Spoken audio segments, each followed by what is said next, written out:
Sesuatu itu kadung kamu putuskan itu satuannya satu. Tentu ketika separuh kamu katakan baru separuh. Tapi sebetulnya ketika satuan itu kamu katakan 10, yang separuh itu sudah 5. Itu kan terserah sing bagi, no? Terserah sing bagi. Ya iya dong, misalnya 1 juta, 5-nya artinya apa coba? 500.000 kan. Sekarang kalau 100.000, 5-nya jadi berapa? 50. Kalau 1,5 jadi. Nah itu kan terserah satuannya apa? Tapi tetap dari 0,5 itu tetap menunjuk sesuatu yang wujud, yaitu 5-nya sebetulnya apa? 5 yang separuh tadi. Paham sih kalau maksud? Tetap nggak bisa sesuatu dimulai dari apa? 0. Nah, makanya kata Abdul Hamid Khan kalau dalam mendidik tauhid, itu gampang saja tadi. Alam raya ini kadung maujud, kalau kadung maujud pasti disebabkan oleh sesuatu yang wujud. Karena wujud pencipta harus berstatus prima. Lah prima ini atau premium ini kita sifati wajibil wujud. Atau kamu katakan apalah kausa prima atau musabbibul asbab. Nah kelirunya kita dalam berislam itu, kritiknya para ulama, kita ini nyebut Allah dulu baru menceritakan status Allah. Kalau zaman Nabi itu dibalik. Status wajibil wujud itu kita terangkan dulu, baru yang oleh Islam itu namanya Allah. Paham ya? Kan beda, misalnya gini logikanya gini, kamu ketemu orang ateis, saya ulang lagi, kamu ketemu orang ateis, terus kamu ditanya, lalu alam ini yang menciptakan siapa? Allah Jalla Jalaluh. Mesti kan tanya, man huwa Allah itu siapa? Kalau dulu Islam mengajarkan nggak gitu. Surat pertama turun apa coba? Iqra. Iqra itu nggak nyebut kata Allah. Iqra bismi rabbika. Rabbika itu siapa? Alladzi khalaq. Sebutlah nama Tuhan. Yang berhak menyandang Tuhan adalah zat yang pencipta. Itu tidak ada kata Allah. Di surat Mudatsir, surat kedua. Ya ayyuhal mudatsir kum fa'anzir wa rabbaka fakabbir. Bukan Allah fakabbir, wa rabbaka fakabbir. Sehingga cara berpikir gini dibalik. Sebutlah Tuhan kamu. Tuhan itu siapa? Yang berstatus Tuhan adalah zat yang berstatus pencipta. Nah, lalu pencipta ini oleh Islam dinamai Allah. Kalau orang ateis kamu langsung bilang Allah, man huwa Allah. Berarti pertanyaannya Allah itu siapa? Lalu kamu jelaskan Allah adalah pencipta, Allah adalah wajibil wujud. Tentu lebih gampang kamu terangkan. Makanya Al-Quran terangkan amukholiku min ghairi syai'in. Mananya saya di sini, mananya ya Allah. Apa? Allah. Apakah mereka diciptakan tanpa pencipta? Tentu setelah Islam tahu itu namanya siapa? Allah. Paham ya? Kalau balen malih. Jadi sebetulnya Quran itu ngajari kita itu ilmu mantik yang luar biasa. Misalnya ya Yuhanna su'budu siapa? Rabbakumul ladzi khalaqakum walladzina min qablikum. Sembahlah Tuhan. Tuhan itu siapa? Pencipta kamu dan pencipta orang-orang sebelum kamu. Lalu Tuhan ini oleh Islam dinamai. Tapi kalau langsung kamu bilang ke orang ateis atau orang Uni Soviet, Allah itu Tuhan, Allah itu siapa? Sebab itu di beberapa ayat dijelaskan dulu status Allah. Sifatnya Allah, keakhasan Tuhan. Yang dikatakan Tuhan adalah zat pencipta. Kalau tidak pencipta berarti tidak Tuhan. Sekarang Yesus pencipta bumi apa enggak? Enggak, karena dia lahir sudah di bumi. Begitu juga Fir'aun. Fir'aun itu kalah telak sama Nabi Musa ya gara-gara logika ini. Ketika Nabi Musa ditanya Fir'aun, "Wa ma rabbul alamin?" Lalu Tuhan itu siapa? Kata Musa, "Rabbus samawati wal ardi." Yang menuhani langit dan bumi. Jadi Fir'aun, "Enggak, ma'alim tulakum min ilahin wa irisa." Jalan-jalan kemana-mana yang dikatakan Tuhan oleh masyarakat saya kok. Nah, kurang ajar Fir'aun. Terus kata Musa, "Ya Tuhanku yang di langit." Terus manggil Haman Mesir, "Ya Haman ibni li surhalla ali abluhul asbab samawati fa'atoli ila ilahi." Musa, "Haman, bikinan saya piramida yang tinggi, aku akan lihat Tuhannya Musa. Ada enggak di sana?" Padahal misalnya munggah tenan di pangeran ra iso didelok kan repot Nabi Musa. Wah, parah ya, nggak piramida nginceng pangeran tetep ra ketok kan. Akhirnya Musa pakai logika. Ya sudah gini saja, Rabbukum wa rabbu abaikumul awwalin, yang menuhani nenek moyang kamu yang dulu-dulu.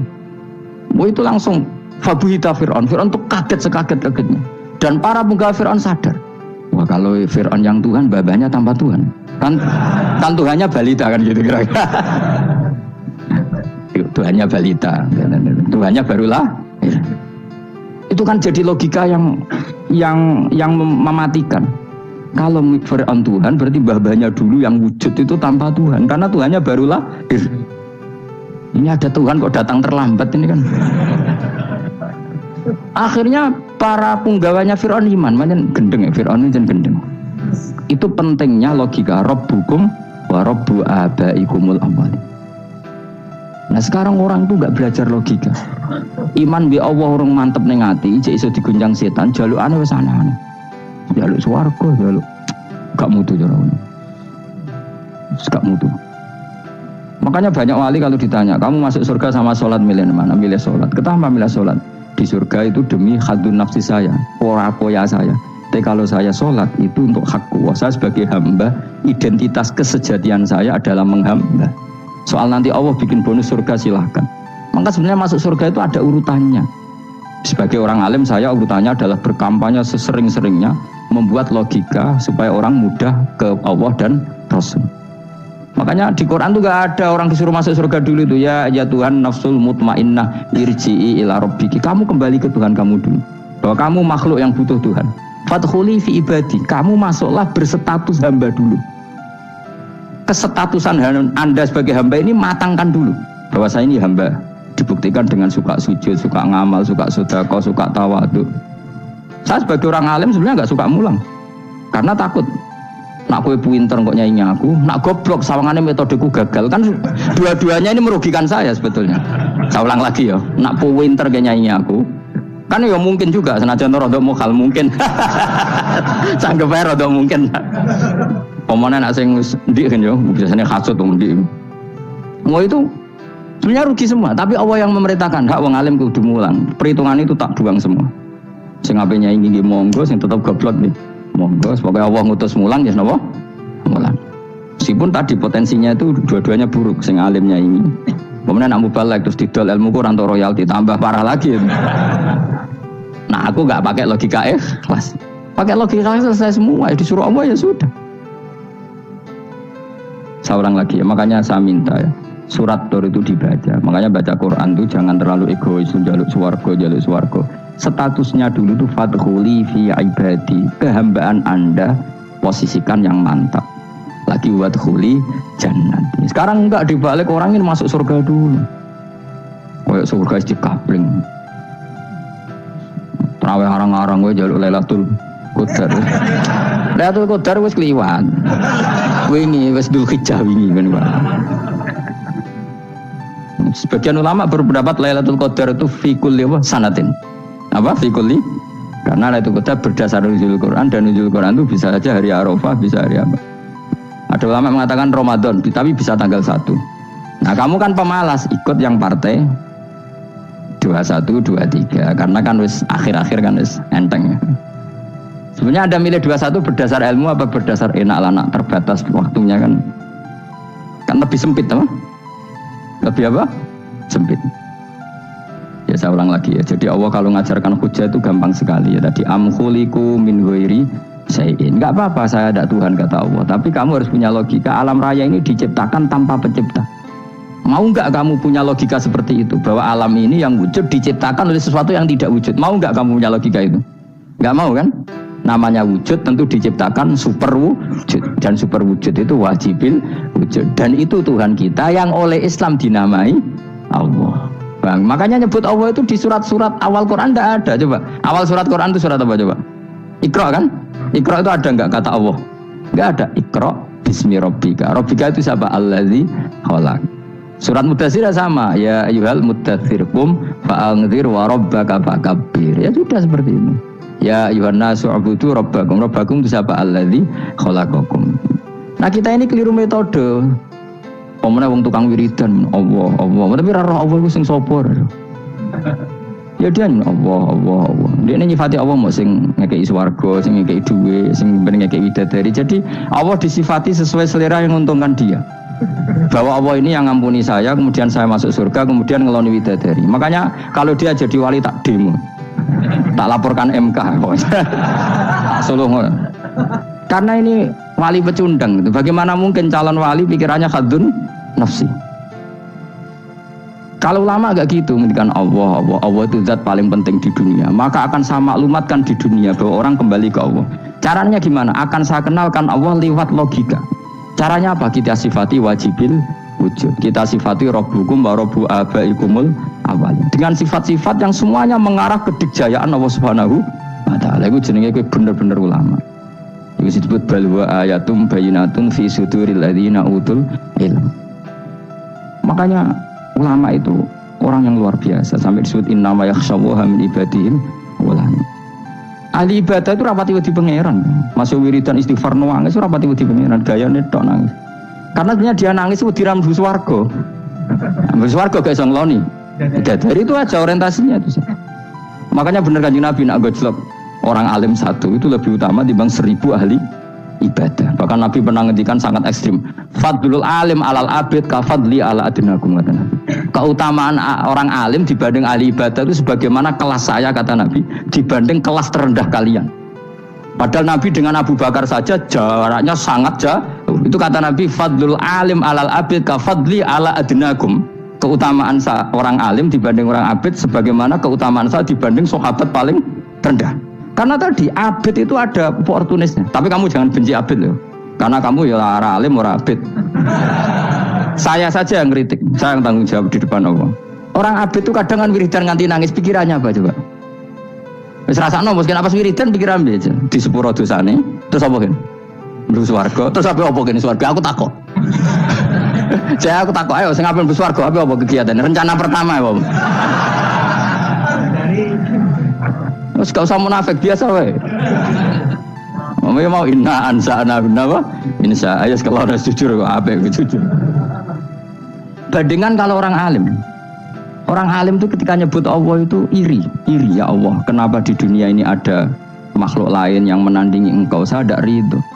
Kenapa di dunia ini ada syarik orang yang dimitrakan seperti engkau? Maka orang-orang alim ini ingin memaklumatkan bahwa la syarika lak labbaika wa huma labbaik la syarika lak innal hamda wa ni'mata laka wal mulka la syarika lak. Sehingga para nabi itu memaklumatkan itu, engkau saja yang Tuhan ya Allah. Semua nikmat dari engkau, semua kepemilikan ini milik engkau. La syarika lak labbaik. Dimaklumatkan ke dunia. Innal hamda wa ni'mat itu dimaklumatkan. Enggak ada kepikiran mereka masuk surga. Karena mereka ingin memaklumatkan bahwa Allah ini yang Tuhan. Sama tak ceritani Nabi Ibrahim jadi Khalilur Rahman, rumang samu kagan wiridan kaya kowe ndak. Wiridannya Nabi Ibrahim sama sampean mungkin banyak sampean. Karena sampean banyak kepentingan tadi. Wali-wali dulu kalau wiridan itu tidak sebanyak sampean ndak, tak jamin ndak. Pokoknya maca lelo yang 10.000 ndak biasa wiridannya. Tapi khosyahnya sama Allah luar biasa. Pertama Nabi Ibrahim diangkat jadi khullah. Khullah itu ya Khalilur Rahman itu. Itu dia wiridannya gini. Ya Allah, innahu la yahzununi alla ara ahadan fil ghairi ya'buduka ghairi. Alla ara ahadan fil ardi ya'buduka ghairi. Sama saya hafal tadi. Memang saya hafalkan. Ya Allah, saya ini susah sekali. Kenapa zat sepenting engkau kemudian yang menyembah engkau hanya saya? Ini tidak fair. Makhluk yang enggak penting saja punya umat. Makhluk-makhluk yang enggak penting aja jadi pusat perhatian. Misalnya artis atau presiden atau gubernur atau tokoh top, semuanya jadi presiden. Padahal semuanya itu makhluk yang enggak sepenting engkau. Ini zat yang sepenting engkau. Kemudian yang tahu kalau engkau penting hanya saya, ini tidak fair. Nangis dan nangis. Ini tidak fair. Innahu la yahzununi alla ara ahadan fil ardi ya'buduka ghairi. Saya ini susah Gusti, susah sesusahnya. Zat sepenting engkau kemudian yang tahu kalau engkau penting itu hanya saya. Wah, ini tidak fair. Loh, coba kalau orang mencintai sesuatu kan gitu. Misalnya kita bojo ayu, kemudian wong liya kabeh darane elek, mangkel ora? Mangkel enggak? Kamu beli Alphard. Kamu kira itu mobil mewah. Kemudian orang nyejajarkan podo mek keri, mangkel enggak? Semua kenikmatan itu kita nikmat karena itu diakui ya enggak? Wes gunane apa kaya di Alphard gawa ning Gunung Kidul. Terus wong darani ngono iku podo mek keri ya mbek kijangke mangkel ora kira-kira. Enggak penting mewahnya, ini tetap butuhnya pengakuan. Coba misalnya kamu jadi presiden, hidup di dunia orang sufi. Sing darane wong penting wong soleh hari sujud ora kaku ati ki. Keteko di Barnos. Karena itu hormati situ hanya orang apa soleh. Kaku ati gak? Mau kaku ati kan? Atau kowe dadi artis top teko ning daerah Gunung Kidul mung desa-desa terus diundang lek.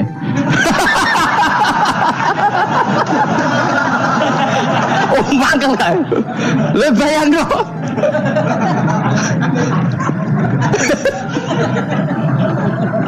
Oh, kamu menteri top, menteri BUMN, barang dolan itu sudah diundang le.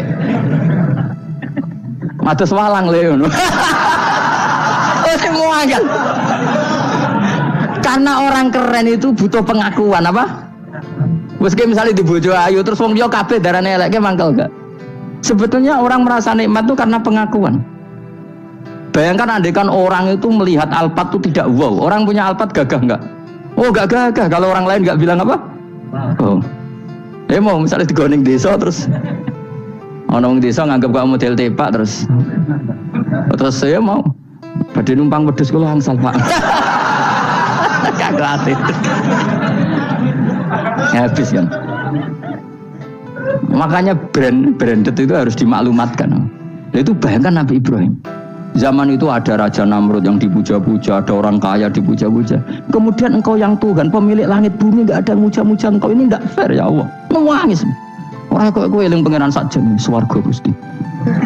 Dasar gak bakat wali. Terus saya itu pernah kangen Nabi Ibrahim itu sampai nangis dan itu saya tidak berdoa. Semua yang terkait Nabi Ibrahim itu saya baca. Mulai surat Quran, tafsir tentang Ibrahim.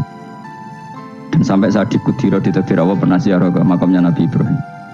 Itu saya hampir gak pernah doa. Saya isek. Ya karena tadi ketika Nabi Ibrahim nangis-nangis gitu, ya Allah ini tidak fair. Engkau zat terpenting di alam raya ini, kemudian gak ada yang menuhankan engkau, gak ada yang merhatikan sama ini, tidak fair. Susah sekali karena yang tahu engkau Tuhan itu saya tok. Masyhur itu sama Allah. Karena Ibrahim nangis-nangis itu terus sama Allah diterbangkan ke langit. Disebut wa kadzalika nuri Ibrahim malakutas sama. Di langit ada jutaan malaikat sujud, jutaan malaikat ruku, jutaan malaikat baca tasbih. Nabi Ibrahim oke Gusti kalau gini ya benar, ini baru benar kata. Makanya terus Allah dengan keangkuhannya, karena Allah punya sifat angkuh dan itu sah walahul kibriya. Kan sifat angkuh baik untuk Allah tapi tidak baik untuk makhluknya, dan Allah dengan sifatnya walahul kibriya. Kata Allah, kalau nasihati para nabinya, kamu tidak usah susah. Jika di bumi jarang orang nyembah saya. Innalladzina 'inda rabbika yusabbihuna lahu bil-laili wan nahar wa hum la yasamun. Kamu tenang saja. Orang yang di sana di langit-langit itu maksudnya para malaikat itu bertasbih siang dan malam. Wa hum la yasamun, dan mereka tidak berhenti-henti, tidak bosan-bosannya bertasbih. Jadi nabi itu baru terhibur kalau yang diidolakan itu keren. Itu nabi, itu wali. Itu wali kutub, itu wali. Kamu enggak nyebut Allah itu. Sebenarnya kamu kan enggak ingin kan bangun malam ingat Allah, berhubung utamu akeh. Terus Allah mbok libatno, mbok nyaur kan sebenarnya itu. Kamu ingin jadi bupati, sebenarnya kamu enggak kangen Allah. Kamu ingin jadi bupati, terus Allah mbok jak koalisi kan gitu. Terus malam-malam Allah, ya Allah ini hambamu ya Allah minta ini. Sebenarnya kamu kangen Allah apa kangen keinginan kamu? Terlalu menyindir banyak orang ya. Maksudnya ini cerita saja. Ya sudah, ini kayaknya kok banyak yang tersindir, tapi ini kan ngaji. Yang ngaji itu harus naik kelas. Ya sudah, tidak usah diteruskin kok banyak yang tersinggung. Ya sudah, tidak usah diterusin. Walau ya akhidu mau mengalap sapa Allah anas saya menuso bima lan perkara kasabuka nglakoni sapa anas. Minal maasi sing pira-pira maksiat. Mata roka. Mongko ora ninggal sapa wa ta'ala dzuriya ing atase dhuwure artayil ardi minda batin saking kewan apa wae. Nasama tegese kewan tadubu kang melata pun nasama alih ing atase arat. Kalau saja Allah ingin merusak manusia karena dosa-dosanya, pasti tidak disisakan beberapa sesuatu yang jadi kebutuhan manusia, termasuk daba, misalnya enggak ada hewan, enggak ada tanaman, enggak ada apa saja di bumi, karena Allah ingin mengadab manusia. Tapi nyatanya di balik mereka maksiat tetap fasilitas kepentingan manusia ada, karena sifat ghafurnya Allah, sifat rahmannya Allah. Walakin yuakhiru tetapi ini ngakhirna sapa wa ing wong akeh ila ajalin tumeka maring batas musaman kang wis ditentono. Yaumil kiamat tegese dina kiamat. Fa idza jaa mongko nalikane teka apa ajaluhum ajale wong akeh fa inna wa mongko satuna wa ta'ala iku kana ana sapa wa bi ibadihi kan kawulana wa basiran dan sing mirsani. Fa ijazi mongko males sapa wa ing wong akeh ala amali ing atase wong ngamale wong akeh. Carane ngemalas Allah tentu profesional atau prosedural fi isabatil mukminin kelawan ganjar wong mukmin wa iqabil kafirin lan nyiksa wong kafir. Bismillahirrahmanirrahim. Surat Yasin Makkiyah, surat Yasin Makkiyah. Au illa qaulahu, maksudnya Makkiyah bangsa periode zaman Rasulullah tesih teng Mekah. Au illa qaulahu kecuali dawuh Allah taala wa idza qila lahum anfiqu al ayat niku. Au madaniyatun, terus sebagian ulama darani surat Yasin bangsa napa? Madaniyah. Isnatan iku loro wa samanun lan 80 apane ayatan ayat. Jadi surat Yasin kabeh berjumlah berapa? 82 ayat. Bismillahirrahmanirrahim. Yasin. Ya semua ulama makna Yasin itu makna nama lain dari Rasulullah Muhammad sallallahu alaihi wasallam. Meskipun secara ikhtiyat, secara hati-hati mufassir biasanya bilang Allahu a'lamu bi muradihi bi. Allahu a'lamu dat sing pirsa bi muradihi kelan kersane Allah bi iklan Yasin. Tapi kita tahu secara ahwalul ulama, ya saya ulang lagi, kita tahu secara tradisinya ulama tetap mengatakan Yasin maknanya ya Muhammad. Buktinya terusannya apa? Innaka laminal mursalin. Innaka ke siapa coba?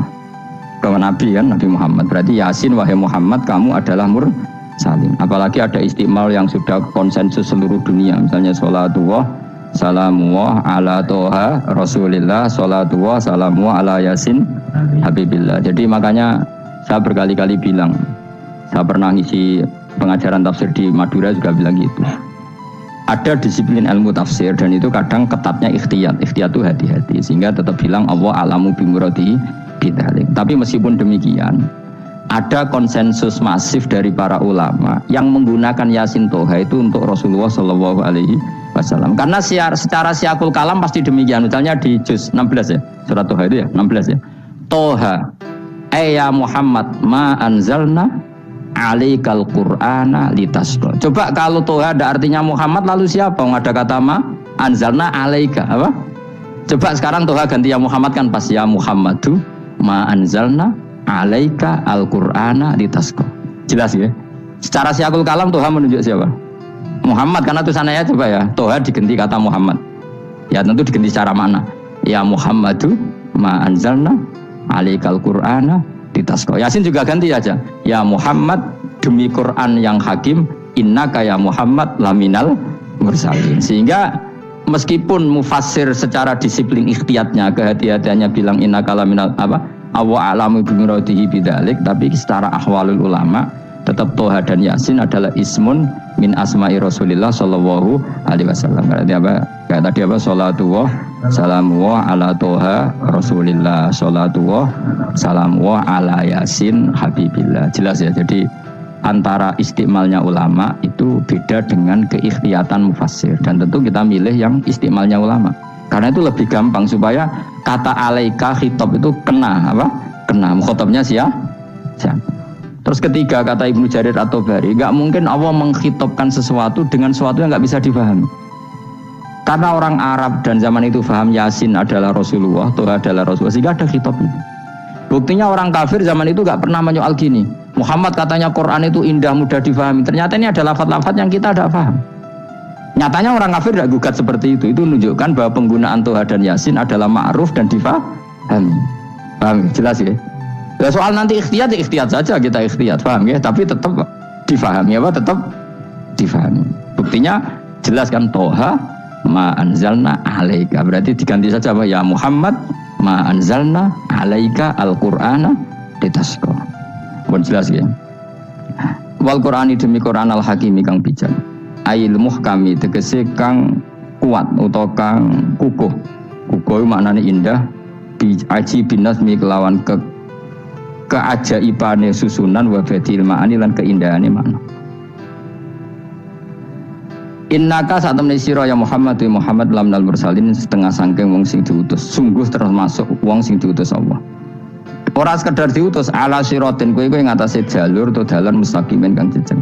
Uti alai mutalikun ta'aluk bima perkara koblau kang sedurunge iki dawuh. Aitorikil anbiya itu tegese kowe iku sesuai dalane para-para nabi qoblaka sedurunge sira. Manane torikil anbiya ya tauhid tegese tauhid wal huda lan petunjuk.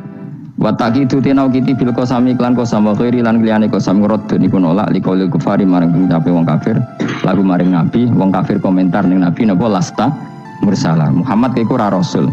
Terus Allah jawab innaka laminal mursalin. Tanzilal azizi kang kowe iku dadi rasul mergo untuk turunan untuk keturunan Quran sing aziz, sing tanzilal aziz. Kang Quran iku dadi sesuatu sing diturunno Allah sing aziz. Fi mulkihi dalam kerajaane wa ar-rahimi kang welas fi khalqihi lan makhluk Allah. Utai lafat tanzil wa khabar mubtada'in khabar mubtada'. Ya karena Imam Suyuti baca tanzilu sehingga dia nerkepnya mubtada'. Tapi kira kita kan baca apa? Tanzila. Makanya saya berkali-kali ngaji itu sama guru Imam Suyuti, dia itu bacanya tanzilu, makanya dia rekep jadi khobar. Sementara qiraah kita tanzila, maka kita rekep jadi maf'ul mutlaq. Paham ya? Makanya kamu enggak usah bingung lagi kok jadi khobar padahal macamnya tanzila. Utara